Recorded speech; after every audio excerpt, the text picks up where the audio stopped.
नमस्कार, घटना चक्र में आपका स्वागत है। तमाम मेहमान हमारे साथ जुड़ गए हैं। नजर आज के एजेंडे पर।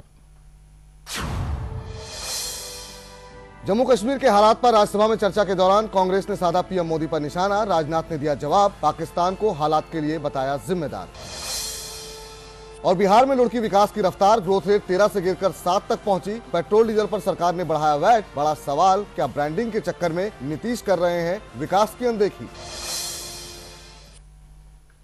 दो खास मुद्दे हैं। सबसे पहले बात करेंगे, आज कश्मीर के मुद्दे पर राज्यसभा में चर्चा हुई। तमाम नेता बोलते हुए दिखाई दिए। क्या कुछ रहा, लब्बो-लुआब, इस तमाम पहलुओं पर चर्चा करेंगे। आपको बता दें, आज गृहमंत्री की तरफ से स्पष्ट रूप से पाकिस्तान को जवाब दिया गया कि अगर पाकिस्तान से चर्चा होगी कश्मीर पर तो वो पीएके के मुद्दे पर होगी। इस कश्मीर पर बातचीत नहीं की जाएगी। ये बताया गया कश्मीर में जो हालात बने हुए हैं उसके लिए पाकिस्तान जिम्मेदार है। राजनाथ सिंह का बयान भी आपको सुनाएंगे, लेकिन सबसे पहले गुलाम नबी आजाद ने क्या कुछ कहा, आज उसको सुन लेते हैं कश्मीर के मुद्दे पर। ये अफसोस होता और उस पे जख्मों पे नमक छिड़कने की बात कल हुई, जब हम चौथी दफा इस हाउस में मांग कर रहे हैं कि वजीर आजम को, प्रधानमंत्री को यहां आना चाहिए। कल वो कहते हैं कि हमारे चीफ मिनिस्टर ने बताया कि कुछ बोलना चाहिए। तो उसका मतलब है कि पेपरों में तो यही आया है कि चीफ मिनिस्टर ने बताया, तो उसका मतलब हुआ कि हम जो ये सब अपोजिशन के लोग सदन में बोल रहे थे, इस सदन की कोई कीमत नहीं है, इन अपोजिशन की कोई कीमत नहीं है, उनका चीफ मिनिस्टर कहेगा तो तब वो बोलेंगे। और दूसरी बात, उसका मतलब है कि अगर चीफ मिनिस्टर नहीं कहते तो आज भी नहीं बोलते। ये दो मतलब है एक ही चीज के। भाई इतनी नाराजगी भी क्या है?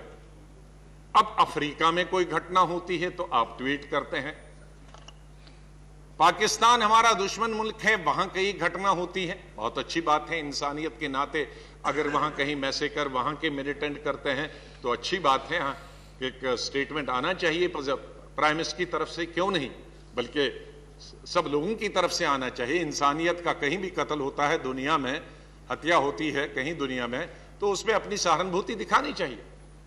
लेकिन वजीर आजम वहां सहानुभूति दिखाएंगे, लेकिन अपना जो मैंने कल भी बताया था कि अपने मुल्क का ताज जल रहा है, उसकी गर्मी सर को भी नहीं महसूस होती है, दिल तक पहुंचे या ना पहुंचे, लेकिन सर को तो गर्मी महसूस होनी चाहिए। मैं मानता हूं कि मिलिटेंसी का मुकाबला हम सबको करना चाहिए। हम सब मिलिटेंसी का शिकार हुए। जो कश्मीर में रहते हैं वो हिंदू हों या मुसलमान, मुझसे लेकर सब लोग उस मिलिटेंसी का शिकार हुए, और मिलिटेंसी का भी हम ही ने मुकाबला किया। कभी कभी हमारे लोग यहां साथी उस तरफ के बीजेपी बड़े होते हैं, आप तो शायद स्टेटमेंट देते हैं, हम लोगों ने तो अपने नियर्स एंड डियर्स खोए। लेकिन आप तो वोट के लिए, देश के लिए स्टेटमेंट देते रहे, लेकिन हम फिजिकली उनसे लड़ते रहे। हम तो लड़ते रहे हैं। कश्मीर के लोग कश्मीर के लोग आर्मी के साथ, कश्मीर के लोग आर्मी के साथ। आप मिनिस्टर हैं, आप बैठिए, आप पेट्रोलियम डिपार्टमेंट चलाइए, आप करिए। सब बैठ जाए। Please continue. आपका काम आग लगाना ही रहा, आपका काम और कुछ नहीं रहा। और ये भी आखिरी आग लगा के जा रहे हैं आप, जब से। तो एक के बाद एक कई लोग उसके बाद बोलते हुए दिखाई दिए, लेकिन सबके बाद गृहमंत्री राजनाथ सिंह की तरफ से जवाब आया और बहुत आक्रामक तरीके से जवाब दिया गया। हालांकि ये भी कहा गया कि इन तमाम जो तमाम मुद्दों से पे बातचीत भी की जाएगी। एक 12 तारीख को जो है सर्वदलीय बैठक भी बुलाई गई है, जिसमें प्रधानमंत्री भी बोलेंगे, प्रधानमंत्री भी मौजूद रहेंगे। क्या कुछ कहा गया वो जरा सुन लीजिए। पाकिस्तान के प्रधानमंत्री नवाज शरीफ साहब ने, उन्होंने एक स्टेटमेंट दिया। उन्होंने कहा कि उनको उस दिन का इंतजार है जब कश्मीर उनका होगा। मैं जानबूझकर इसका स्टेटमेंट का यहां पर उल्लेख कर रहा हूं।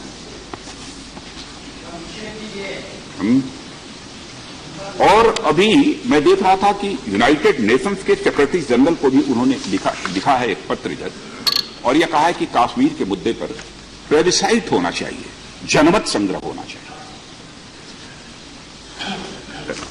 डिप्टी चेयरमैन सर, सदन के जो भी विचार हमने सुने हैं और उनकी फीलिंग्स को जो हमने समझा है, उनकी भावनाओं को जो हमने समझा है, मैं उस आधार पर और सभी के द्वारा जो ताकत मिली है, उस आधार पर मैं कह सकता हूं डिप्टी चेयरमैन सर, दुनिया की कोई ताकत हमसे जम्मू कश्मीर को नहीं ले सकती। बातचीत का जहां तक सवाल है कि पाकिस्तान से बात होनी चाहिए, अरे बात होगी तो कश्मीर पर बात नहीं होगी डिप्टी चेयरमैन सर, पाक अधिकृत कश्मीर पर बात होगी, कश्मीर पर बात नहीं होगी। वहां पर आईएस के झंडे फहराए जाते हैं, कभी कभी दिखाए।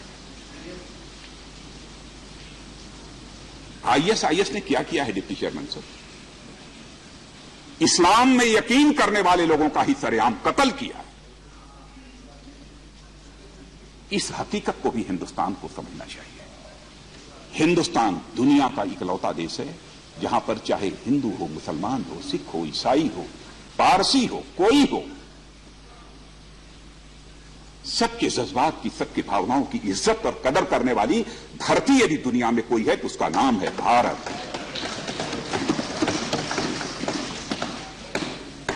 मैं अपने कश्मीर के नौजवानों से कहना चाहता हूं, इस्लाम की हिस्ट्री को उठाकर देखें। इस्लाम कभी भी इजाजत इस बात की नहीं देता है, इस्लाम कभी भी इस बात की इजाजत नहीं देता है कि किसी की गर्दन उतार लो, किसी की जिंदगी ले लो, किसी के दिल को चोट पहुंचाओ। ऐसे लोग जो झंडा फहराते हैं, मैं समझता हूं कि वो इस्लाम को बदनाम करने की कोशिश कर रहे हैं। भारत की धरती पर यह नहीं चलेगा।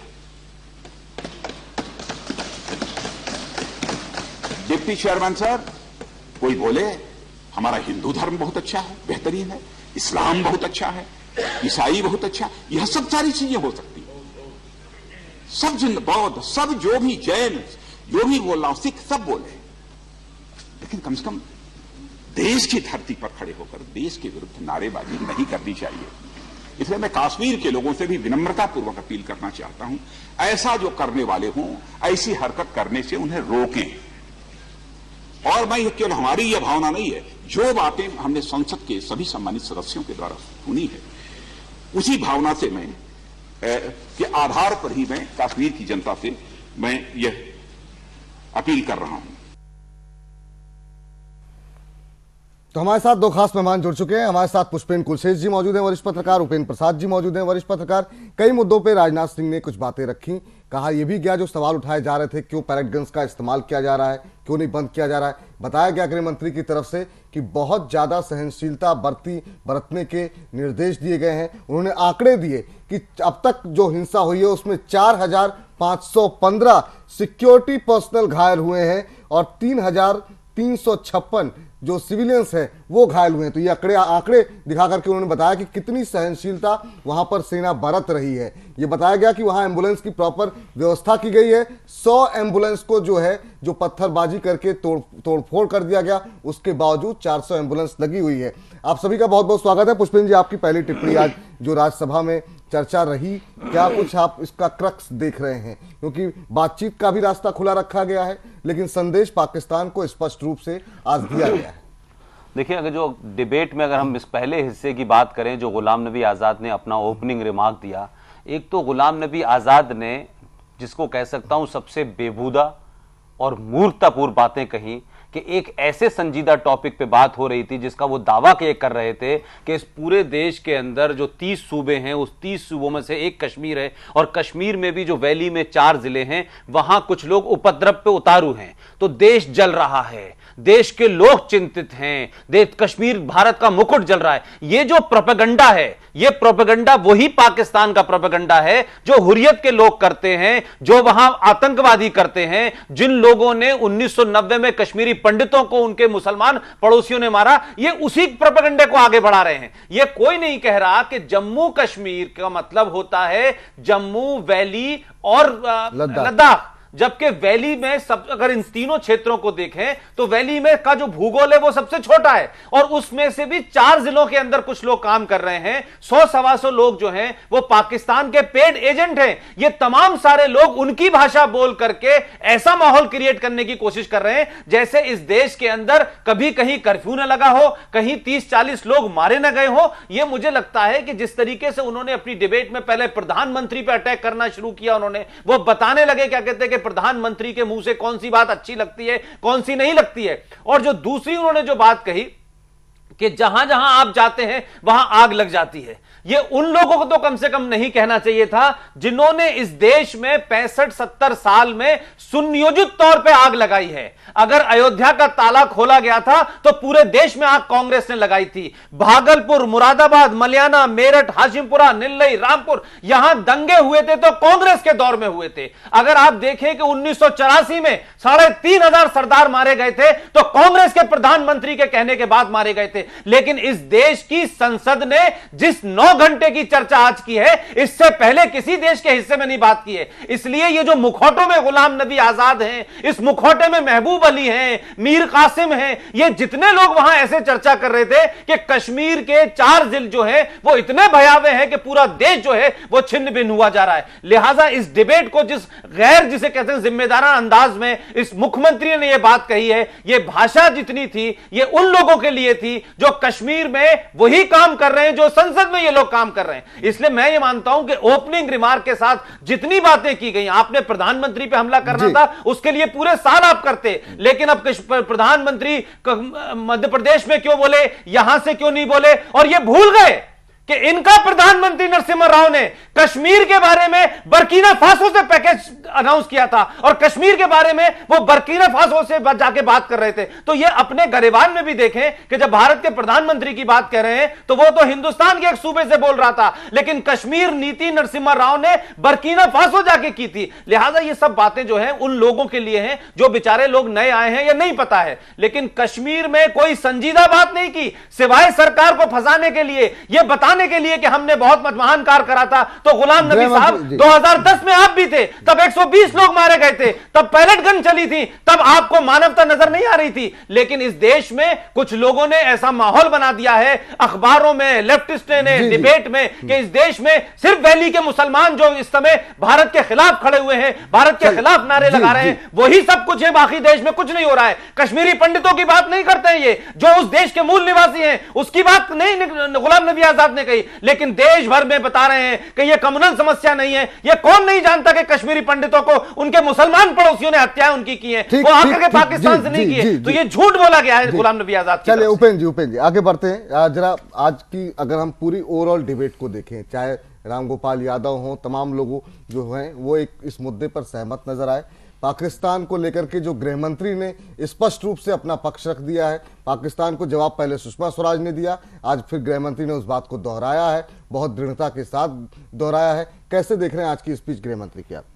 देखिए, गृह मंत्री ने वही बात कही है जो कि हमारे यहाँ, जिस पर आप कहिए कि राष्ट्रीय आम राय बनी हुई है, जिस पर है कि संसद ने भी एक मत से प्रस्ताव पास किया कि जो हम भारत कश्मीर पर जो बातचीत करेगा पाकिस्तान से, उसमें पाक ऑक्युपाइड कश्मीर का हिस्सा रहेगा उसमें, क्योंकि भारत उसको भी अपना अंग मानता, अभिन्न अंग मानता है। भारत की यही पॉलिसी रही है कि पूरा जो कश्मीर है जिसमें वो हिस्सा भी शामिल है, हमारा अभिन्न अंग है। तो अभिन्न अंग का एक टुकड़ा भी पाकिस्तान ने ऑक्युपाई कर रखा है।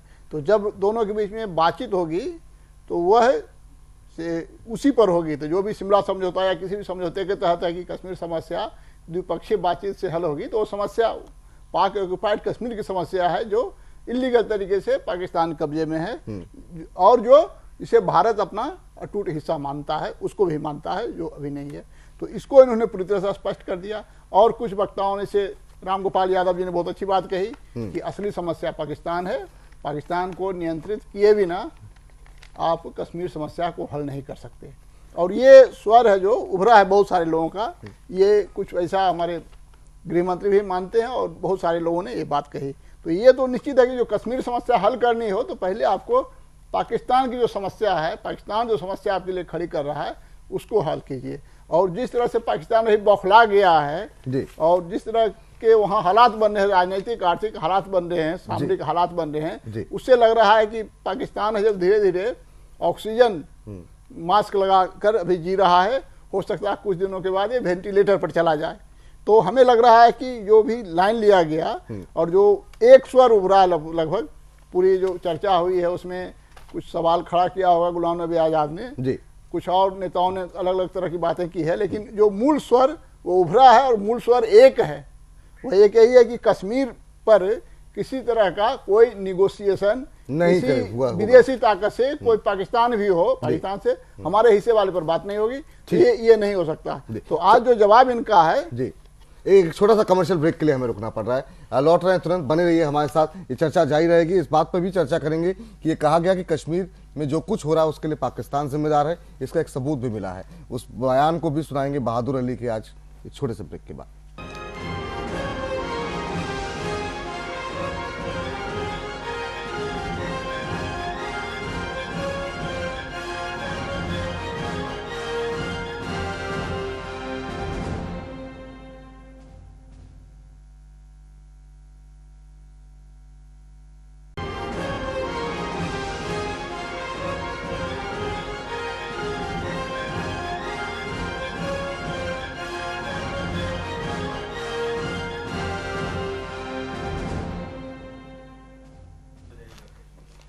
घटना चक्र में ब्रेक के बाद आपका स्वागत है। हम बात कर रहे हैं, आज राज्यसभा में चर्चा हुई और इस चर्चा में गृह मंत्री की तरफ से स्पष्ट रूप से कहा गया कि अगर पाकिस्तान से कोई बात होगी तो वो पीओके के बारे में होगी, कश्मीर के बारे में नहीं होगी। इस बात को भी कहा गया कि कश्मीर में जो कुछ भी घट रहा है उसके लिए वो पाकिस्तान स्पॉन्सर्ड है।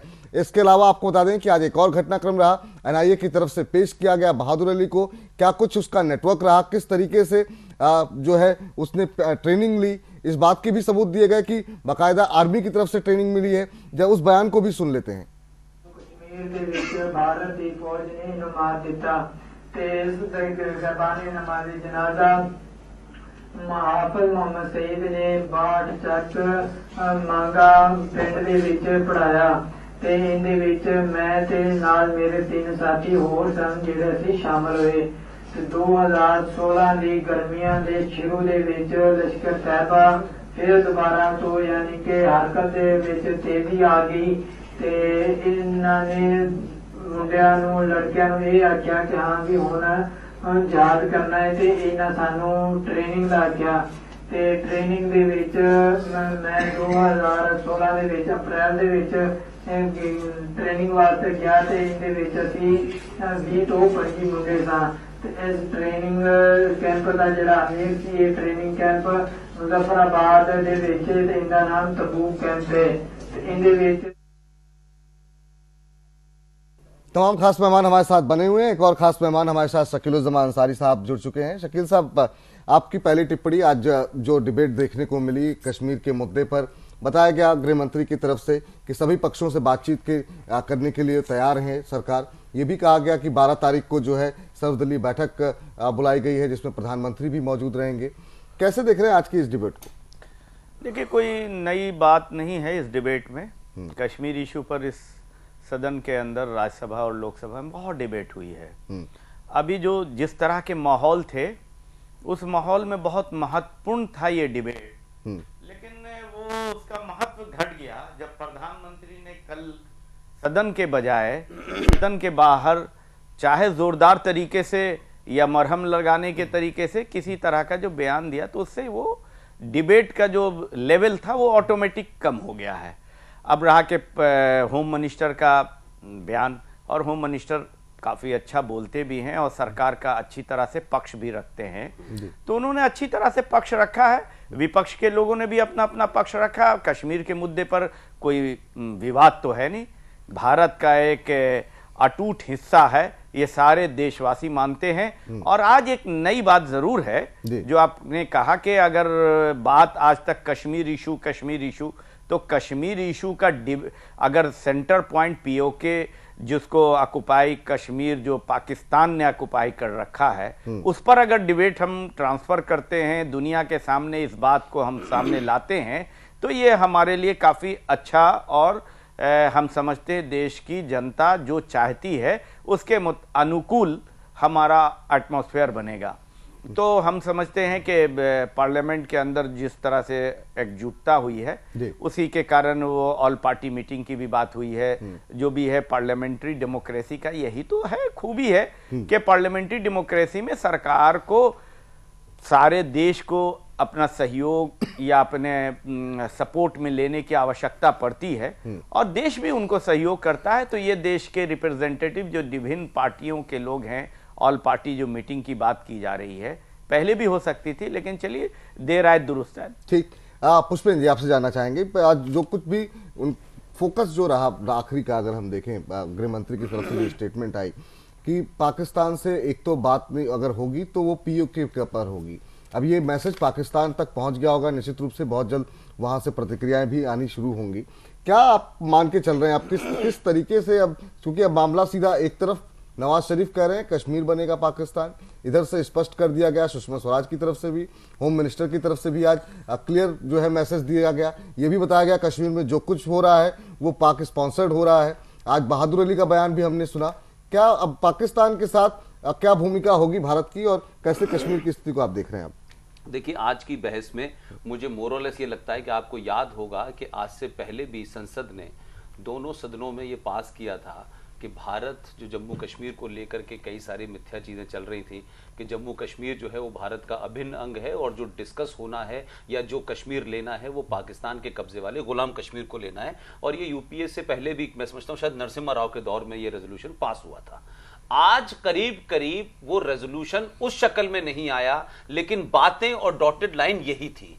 और आज राजनाथ सिंह ने पार्लियामेंट के अंदर ये बयान दिया, इससे पहले भी वो बात ये कहते रहे, लेकिन मैं समझता हूं कि आज क्योंकि डिबेट कोई इस जम्मू कश्मीर के मामलात को अगर हम देखें तो 2010 में भी वहां 120 लोग मारे गए थे जब कांग्रेस और एनसीपी की सरकार थी, वहां तब भी पैलेट गन चले थे, लेकिन देश में तब जो है तड़पन और परेशानी नहीं हुई थी, तब लोग चुप्पी साध गए थे। क्योंकि वही मैंने कहा ना कि इस देश में मुजफ्फरनगर का दंगा जो है वो समाजवादी दंगा होता है और मलयाने का दंगा जो होता है तो वो जो है कम्युनिस्ट दंगा होता है, लेकिन गुजरात का दंगा कम्युनल होता है। उसी अंदाज में लोगों ने आज बहस तो की, लेकिन एक चीज जरूर साफ हो गई कि भारत की जनता लगातार इस कंफ्यूजन में रहती थी कि आप कश्मीर पे बात होगी और पाकिस्तान से जब भी बात करते थे तो भारत ये कहता था कि कश्मीर भी एक बातचीत का पॉइंट है और पाकिस्तान इंसिस्ट करता था।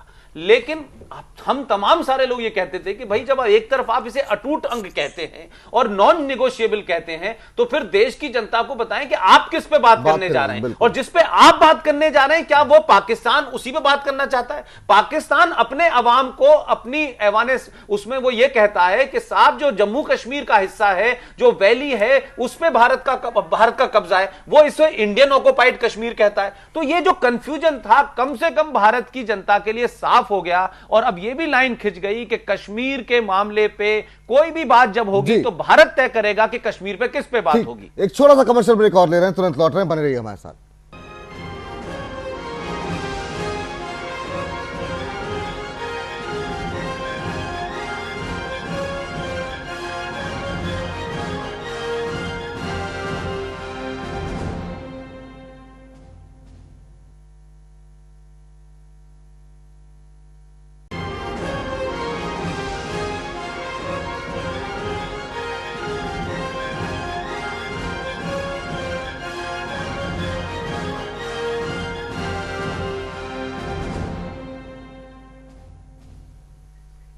ब्रेक के बाद स्वागत है आपका। हम बात कर रहे हैं लगातार आज राज्यसभा में हुई चर्चा के बारे में, जो चर्चा हुई है कश्मीर मुद्दे को लेकर के, जिसमें आखिर में गृह मंत्री की तरफ से बयान दिए गए। उपेंद्र जी आपसे जानना चाहेंगे, आज की 2-3 बातों पे आपसे राय जानना चाहेंगे। एक तो ये कि क्या आप ये मान के चलें हाल फिलहाल में अब पाकिस्तान से कोई बातचीत नहीं होगी, क्योंकि पाकिस्तान का अपना एक स्टैंड है कि बातचीत होगी तो कश्मीर के मुद्दे पे।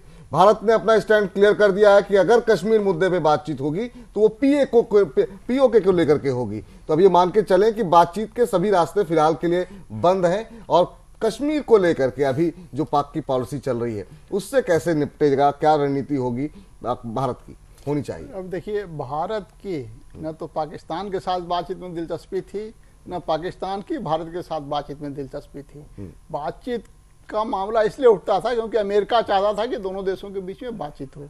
इसलिए भारत बहुत बार बोलता था कि हम नहीं करेंगे बातचीत, फिर बातचीत करने के लिए तैयारी होती थी। तो इसमें सीधे अमेरिका का एंगल था। अमेरिका का इसलिए एंगल था कि पाकिस्तान में जो डिस्टर्बेंसेज है तो उसमें अमेरिका चाहता था कि पाकिस्तान है जो तालिबानों के खिलाफ हेल्प करे। तो लेकिन पाकिस्तान बोलता था कि हम अपनी जो सेना है उसको पश्चिमी बॉर्डर पर नहीं लाएंगे, हम पूर्वी बॉर्डर पर रखेंगे क्योंकि हमें भारत से खतरा है। तो वो जो उसको डर क्या कहिए, पाकिस्तान को कोई डर नहीं था खतरे का, लेकिन वो उसी का हवाला देकर के बोलता था कि हमारे लिए संभव नहीं है कि अपनी सेना को उधर ले जाएं जो तालिबानी है, पाकिस्तानी तालिबानी है, अफगानिस्तानी तालिबानी, उसके खिलाफ कार्रवाई करने के लिए। तब वो भारत पर दबाव डालता था अमेरिका, उसके बाद भारत बातचीत के लिए तैयार होता था। लेकिन अब हमें लगता है कि अमेरिका ने दबाव डालना बंद कर दिया है। अमेरिका अब बहुत ज़्यादा दिलचस्पी नहीं ले रहा है भारत पाकिस्तान की बातचीत में, इसलिए भारत पाकिस्तान की बातचीत का कोई मतलब नहीं। इस पर दबाव है बातचीत करने के लिए, न पाकिस्तान पर दबाव है। पाकिस्तान पर दबाव तो नहीं होता था, पाकिस्तान को दिखलाना होता था अमेरिका को कि देखिए भारत आपके साथ बातचीत के लिए तैयार है, आप उसके साथ बातचीत कीजिए और अपना जो तनाव है वो कम करके जो पूर्वी बॉर्डर पर आपकी सेना है उसको पश्चिमी बॉर्डर पर लाइए। तो ये वहाँ की जो अपनी थी अफगानिस्तान तालिबान की समस्या थी, उसके कारण ये बातचीत का झूठा चलता था। और पता था, भारत को भी पता था, पाकिस्तान को भी पता था कि बातचीत से कुछ होने वाली नहीं है। वो अपनी बात करेंगे, दोनों अपनी अपनी बात करके रह जाएंगे। तो अब है जो कि इस कारण से भी है आने वाले समय में बातचीत का भी कोई नहीं है। तो अब बतलाया ना कि चूंकि इस पर अलग अलग लाइन है, लेकिन असली वो कारण है कि अमेरिका की तरफ से दबाव नहीं है। इसलिए आने वाले दिनों में आप देखेंगे कि बातचीत की भी कोई बातें नहीं होगी। एक शकील साहब आपसे जानना चाहेंगे, बिटवीन द लाइन क्या निकल के आया? अब क्या पॉलिसी, क्या कोई कश्मीर की जो पॉलिसी, जो नीति अब तक रही है सरकार की, वो कोई भी सरकार हो केंद्र की, उसमें कुछ बदलाव देखने को मिलेगा? कुछ बदलाव आ रहा है या आपको लगता है कि उसी जिस दिशा में हम चल रहे थे उसी दिशा में आगे बढ़ रहे हैं? देखिए, भारत सरकार का कश्मीर के लिए कोई एक स्ट्रेटजी होती है, किसी पॉलिटिकल पार्टी के लिए नहीं वो स्ट्रेटजी होती है। और हम जो अभी तक देख रहे हैं उसमें कोई ऐसा बड़े पैमाने पर कोई परिवर्तन दिखाई नहीं पड़ रहा है। देखिए, एक हमारी स्ट्रेटजी का पार्ट है कि हम कश्मीर में चाहते हैं कि डेमोक्रेटिक प्रोसेस ऑन रहे। अब उसके लिए जो वहाँ की पार्टियां हैं, चाहे वो नेशनल कॉन्फ्रेंस हो, चाहे महबूबा मुफ्ती की पार्टी हो, इन दोनों पार्टियों को, दोनों नेशनल पार्टी चाहे कांग्रेस हो या बीजेपी हो, मिलके कभी कभी सरकारें बनाती रहती हैं। आज इत्तेफाक से बीजेपी जो केंद्र में, और कश्मीर की सरकार भी हमेशा वैसे ही बनती है, जो केंद्र की सरकार होती है उसी से अलायंस के लगभग होती है। आज भी इत्तेफाक से वैसे ही है। अब महबूबा मुफ्ती की पार्टी का इमेज वहां है कि वो जो पाकिस्तान के लोग टेररिस्ट हैं या जो सेपरेटिस्ट हैं या हुर्रियत के लोग हैं, उनके साथ वो सॉफ्ट रहे हैं बराबर। ये नेशनल कॉन्फ्रेंस से ज्यादा वो सॉफ्ट रहे हैं जी। अब यहां पर जो है नेशनल लेवल पर जो पार्टी है हमारी बीजेपी, वो कश्मीर के इशू पर बहुत ज्यादा हॉट रही है। अब समय तो अब ये आ गया है, अब ये दोनों का तालमेल थोड़ा सा टेक्निकली दुरुस्त तो दिखाई पड़ता नहीं है, लेकिन वो तालमेल है। तो ये भी हम समझते हैं कि कोई नेशनल पॉलिसी का एक हिस्सा है कि वो तालमेल है, उसको हम बहुत ज्यादा क्रिटिसाइज नहीं कर सकते हैं, चूंकि हम डेमोक्रेटिक प्रोसेस वहां चाहते हैं कि कायम रहे, और चूंकि पूरी दुनिया की नजर है उस खित्ते के ऊपर, इसलिए वो रहे। तो एक ये है मामला। अब दूसरा मामला ये है कि परिवर्तन हो रहा है, तो परिवर्तन कैसे? बहुत हार्ड कोर अगर हम कोई देखें कि कोई डिसीजन ले सरकार, तब हम परिवर्तन मांगे। इस तरह की घटनाएं अक्सर होती रहती हैं 5 साल 10 साल के बीच में। वो जब वहां पर अमन का वातावरण बनता है, कश्मीर के लोग जब मेन स्ट्रीम में आना शुरू होते हैं, जब कश्मीर के बच्चे यूपीएससी के एग्जामिनेशन में सेकंड होने लगते हैं, तो टेररिस्टों को या सेपरेटिस्ट जो फोर्सेस हैं उनको चिंता उस वक्त होती है, तो वैसे माहौल बनाने की कोशिश करते हैं कि वो फिर वहां पर डिस्टर्बेंस हो जाए। और यही वो आज का सिलसिला शुरू हुआ है, जो हम समझते हैं 5-10 साल पुराना या 90 के दशक को या उसके बाद के पीरियड को कह रहे हैं, उसके बाद का कुछ पीरियड था। ठीक। तो अब उस वक्त भी सरकार थी, उसी तरह से सख्ती के साथ लोकल तौर पे पेश आई, आज भी आई। सवाल है कि जो मेन बीमारी है पाकिस्तान, जी, उसके साथ कितनी सख्ती के साथ कौन पेश आएगा, कहने से नहीं करके दिखाना होगा। चले पुष्पेंद्र जी, आपसे आखिरी टिप्पणी इस विषय पर, अगले विषय पर जाना है। क्या आपको लगता है आज की डिबेट के बाद, आज का जो स्टैंड रहा उसके बाद कुछ बदलाव होगा पाकिस्तान को लेकर के या कश्मीर की नीति को लेकर के? क्या किस तरीके से आगे बढ़ने की बिटवीन द लाइन आप क्या समझ पा रहे हैं? देखिए, बिटवीन द लाइन मुझे लगता है कि सरकार ने ये डिबेट जब कल स्वीकार की थी तो बहुत सारी चीजें जो कश्मीर के लीडर और कश्मीर के चाहने वाले इस देश में जो पेड एजेंट हैं उनके अंदर जो चीजें पैदा की थी, उस कंफ्यूजन को दूर करने की बात कही, जिसका आपने अपने ओपनिंग उसमें कहा कि आज भी कश्मीर के अंदर 34 टन चीनी और एलपीजी और 5000 सब्जी के ट्रक और दूध का बंटवारा, ये जो सिलसिलेवार उन्होंने बताया, ये बताया कि यहां जो लोग झूठ का फ्रॉड फैला रहे हैं अपनी राजनीतिक चमकाने के लिए, वोट बैंक के लिए, कि कश्मीर में सब कुछ बंद है, भूखे प्यासे मासूम लोग, और जो पत्थर मार रहे थे वो भी मासूम लोग। आज फौज की भी गिनती बताई गई कि कितने लोगों की, फौजियों की आंखें चली गई हैं और कितने जख्मी हुए। ये पक्ष नहीं आ रहा था। एक तो सरकार को ये हुआ, और दूसरा ये है कि डी राजा और सीताराम येचुरी टाइप के लोग जो होते हैं ना, उनका भी एक्सपोज हो गए कि वो कह रहे हैं कि हुर्रियत से भी बात करनी चाहिए।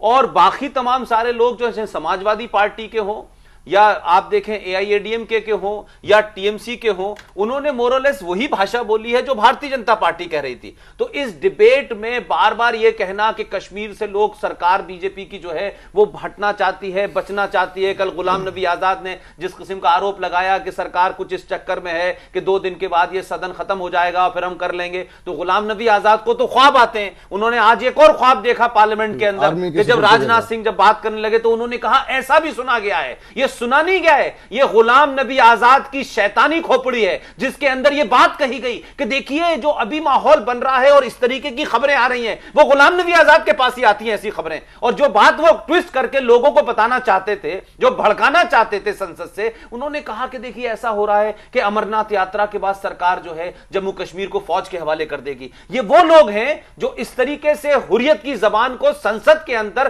किस तरह सॉफ्ट अंदाज में पेश करते हैं, वो लोग भी एक्सपोज हुए। जो बातचीत की बात है उसमें राजनाथ ने साफ कहा कि मैं 2 दिन के लिए 23 और 24 जुलाई को वहां गया था।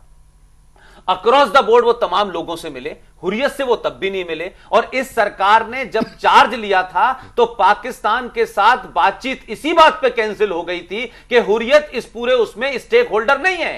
हुर्रियत का मतलब है मोहम्मद हाफिज सईद, हुर्रियत का मतलब है जकीउर रहमान लखवी, इसका मतलब है मोहम्मद अजहर मसूद। तो ये तमाम आतंकवादियों के लोकल रिप्रेजेंटेटिव हैं। इनसे बात करने का मतलब यह है कि आप आतंकवादियों से बात कर रहे हैं। तो फिर अगर यहां सरकार सोचती है या सरकार पे जिस तरीके से डी राजा और सीताराम येचुरी तरीके के लोगों ने दबाव बनाने की कोशिश की है, वो भी सरकार ने साफ कर दिया। और एक बात जो और निकल के आ रही है, जिसको हम लोग इस तरीके से समझ रहे हैं कि भारत पाकिस्तान में जब भी बात होगी तो भारत की जनता को यह क्लियर हो चुका है कि पाकिस्तान जब यह कहता है कि कश्मीर के मुद्दे को हम उठाएंगे और भारत कहता था हम टेररिज्म को उठाएंगे, तो अब यह साफ हो गया कि सरकार ने कश्मीर के अंदर जब भी पाकिस्तान से बात होगी, चाहे 10 साल बाद हो, तो कश्मीर का मुद्दा जब पाकिस्तान उठाएगा तो अब मुद्दा मुझे लगता है आगे बढ़ ही नहीं पाएगा। क्योंकि अब तक तो पहले यह होता था कि बातचीत में कश्मीर शामिल ही नहीं कर रहे, अब शामिल होगा तो पाकिस्तान ऑक्युपाइड कश्मीर होगा। तो यह एक तरीके से बात न करने या डेडलॉक एक और नया ऐसा खड़ा होगा कि भारत पाकिस्तान के बीच में बातचीत नहीं हो पाएगी। और साथ साथ कल की घटना बताना चाहता हूं कि जिस तरह से दिल्ली के अंदर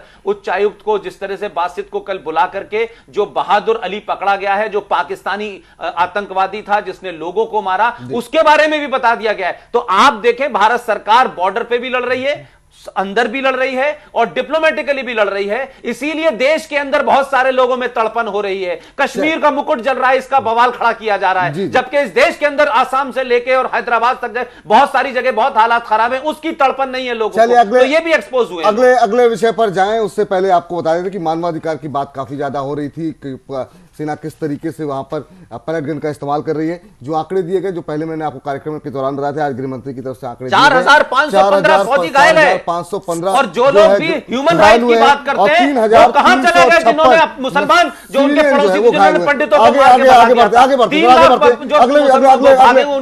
अगले विषय पर जाते हैं। अगला विषय है बिहार से जुड़ा हुआ।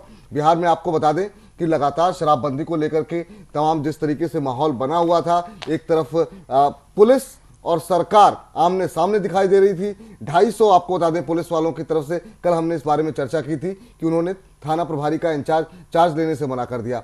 आज आपको बता दें दो बुरी खबरें और आई हैं नीतीश कुमार के लिए। एक तो जो सांख्यिकी विभाग की तरफ से जो आंकड़े, शुरुआती आंकड़े हैं, ये आपको बता दें फाइनल आंकड़े नहीं है, जो जारी किए गए हैं, 14-15 के दौरान जो जीडीपी ग्रोथ थी बिहार की वो 13.2% थी, जो कि घट के 7% रह गई है। तो ये एक बड़ा झटका लगा है। दूसरा जो है आपको बता दें सरकार की तरफ से वैट पेट्रोल और डीजल पे बढ़ा दिया गया है। इसको लेकर के भी वहां पर विरोध प्रदर्शन देखने को मिला, बीजेपी की तरफ से भी हंगामा किया गया। पहले जरा जो आज पुतला फूका गया है और क्या कुछ कहा गया ये हम जरा सुन लेते हैं, उसके बाद चर्चा को आगे बढ़ाते हैं। जिस तरह से उन्होंने पेट्रोल के दाम पर 1.5% की वृद्धि की है और जिस तरह से मैंने पेट्रोल का दाम इन लोगों ने 62 पैसे पर लीटर के हिसाब से डीजल और पेट्रोल पर बढ़ाया है दाम, उस लेकर के हम लोगों ने पूरी जनता की तरफ से विरोध जाहिर किया है और हम लोगों ने पोस्टर जलाने का काम किया है। मांग करते हैं कि वो जल्दी से जल्दी वापस ले अपने पेट्रोल और डीजल का दाम। जनता त्राहिमाम हो रही है। जिस तरह से पेट्रोल और डीजल के बिहार सरकार दाम बढ़ाया गया है, इस तरह से हमको बिहार में लगता है कि नीतीश कुमार तानाशाही कर रहे हैं बिहार में। जल्द से जल्द बिहार सरकार डीजल और पेट्रोल का दाम वापस ले, नहीं तो भारतीय जनता पार्टी पूरा बिहार में चक्का जाम करने का काम करेगा। जल्द से जल्द महागठबंधन को हम लोग पेट्रोल और डीजल के वापस लेने का काम करें।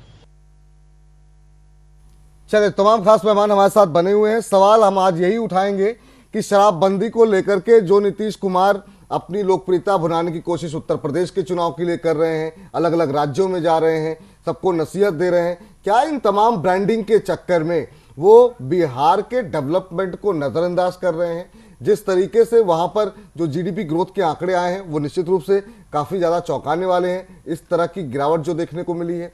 दूसरी बात, क्या राज्य के अंदर एक माहौल बन रहा है सरकार के खिलाफ, खासतौर से जो जिस सख्ती के साथ कोशिश की जा रही है शराबबंदी को लागू करने की। इन तमाम बातों पर हम बातचीत करते हैं। वैट, महंगाई बढ़ गई है, ये भी एक बड़ी समस्या। शकील साहब, आपकी टिप्पणी इस पूरे मामले पर।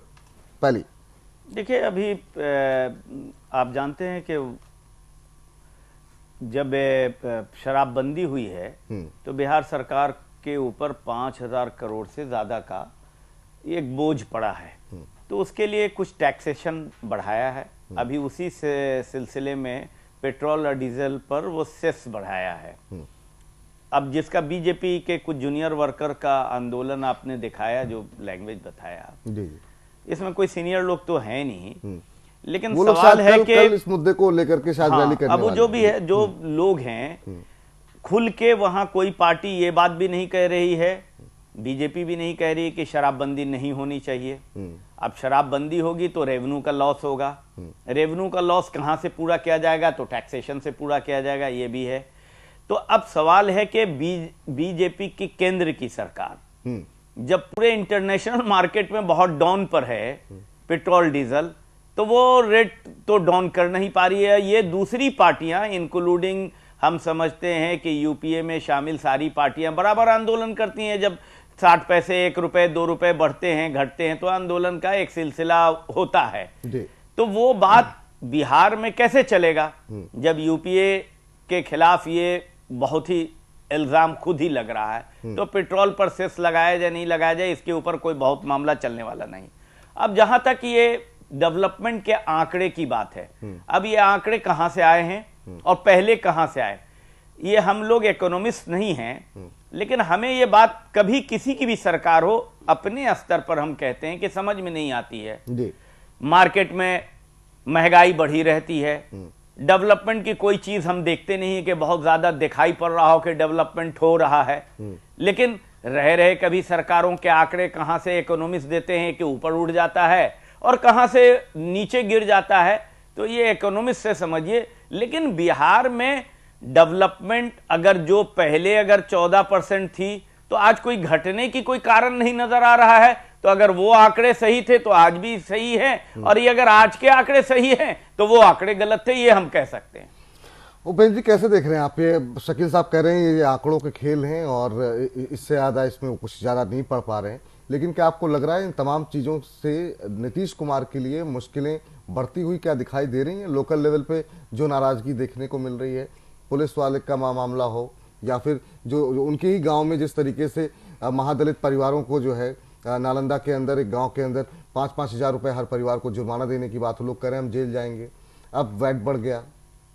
अब देखिए, जहाँ तक वैट बढ़ने की बात है तो ये तो हमें लगता है रूटीन है, वो बढ़ाते रहते हैं, राज्य सरकारें बढ़ाती है। अभी पेट्रोल जैसे जैसे पेट्रोलियम प्रोडक्ट सस्ता हुआ है तो राज्य सरकारों ने, तमाम राज्य सरकारों ने और केंद्र सरकार ने वो टैक्स बढ़ा दिया है, टैक्स बढ़ा करके अपना राजस्व वसूली कर रहे हैं। तो ये 62 पैसे प्रति लीटर बढ़ गया है। तो जिस तरह से बढ़ा दिया जाता है 1.5-2 लीटर, तो हमें लगता है कि वो उतना बड़ा हाइक है कि उसके कारण पूरे बिहार में हंगामा हो जाएगा कि आपने 62 पैसे प्रति लीटर क्यों महंगा कर दिया। तो ये कोई बहुत बड़ा हाइक नहीं है, अगर रहता 6 रुपये रहता, 7 रुपये रहता तब कर सकते थे। बाकी है कि टैक्सेशन तो है उसका, अगर मान लिया उधर से नहीं ले रहे हैं, शराब से नहीं आ रहा है टैक्स, तो बाकी जो अन्य चीजें हैं उन पर टैक्स बढ़ जाएगा। तो वैट बढ़ा है और सब पर बढ़ा होगा, इसी पर नहीं बढ़ा होगा। इससे पहले भी एक आंदोलन हुआ था जब कपड़ा व्यापारी सड़कों पर उतरे थे, तो अलग अलग होता है कि हमें लगता है टैक्सेशन है जो कोई आंदोलन का बड़ा कारण नहीं हो सकता कि वैट बढ़ा दिया इसलिए कोई आंदोलन हो जाएगा। इसमें कुछ स्टेटमेंट आ जाएंगे, कुछ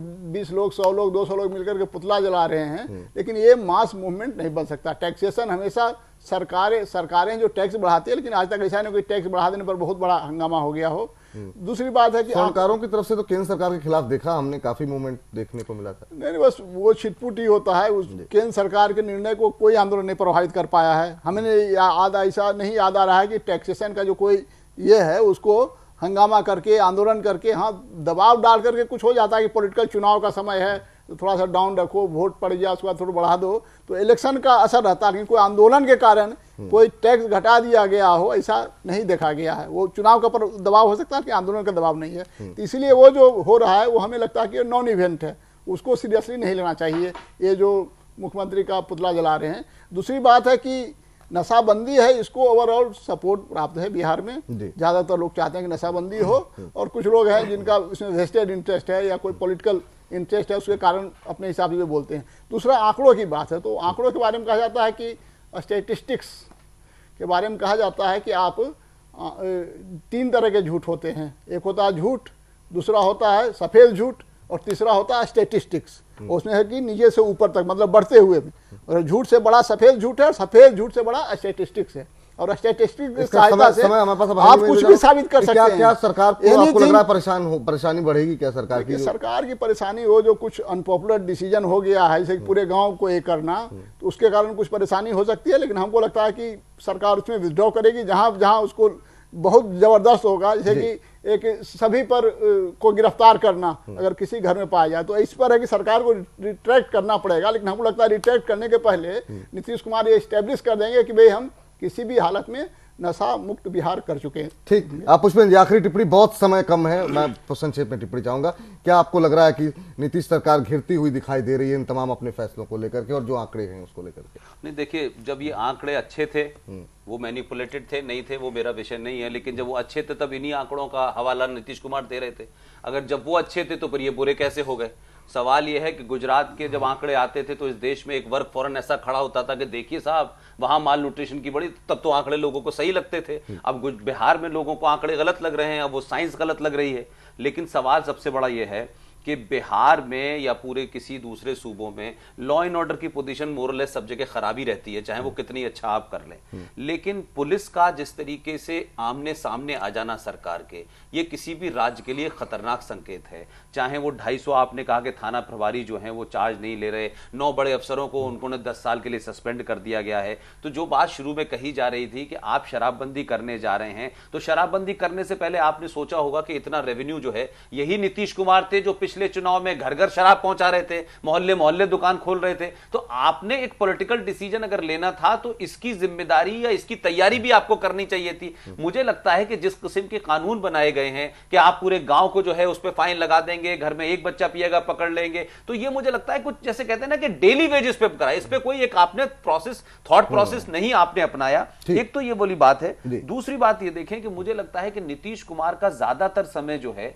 वो बिहार से ज्यादा दूसरी चीजों में फंसा हुआ है। अब बिहार में लालू उनको नहीं रहने दे रहे, या लालू एक समस्या पैदा कर रहे हैं बिहार। उससे पहले उन्होंने कहा कि संघ मुक्त भारत की बात की, अब वो रोज अपील करते हैं लोगों से, जिसको कांग्रेस पार्टी ने सिरे से खारिज कर दिया। तो मुझे लगता है कि बिहार की जनता डेली इस तरीके के फैसलों से, जिससे उनके जीवन में कोई फर्क नहीं आ रहा, कहीं बिहार में नीतीश मुक्त बिहार बनाने की तरफ तो लोग नहीं आगे बढ़। चलिए, बहुत बहुत शुक्रिया पुष्पेंद्र जी आपका, उपेंद्र जी आपका, शकील साहब आपका आज की चर्चा में जुड़ने के लिए। घटना चक्र को यही समेट रहे हैं। तमाम बड़ी खबरों के लिए अपनी नजरें बनाए रखी जाएं टीवी पे। फिलहाल के लिए नमस्कार।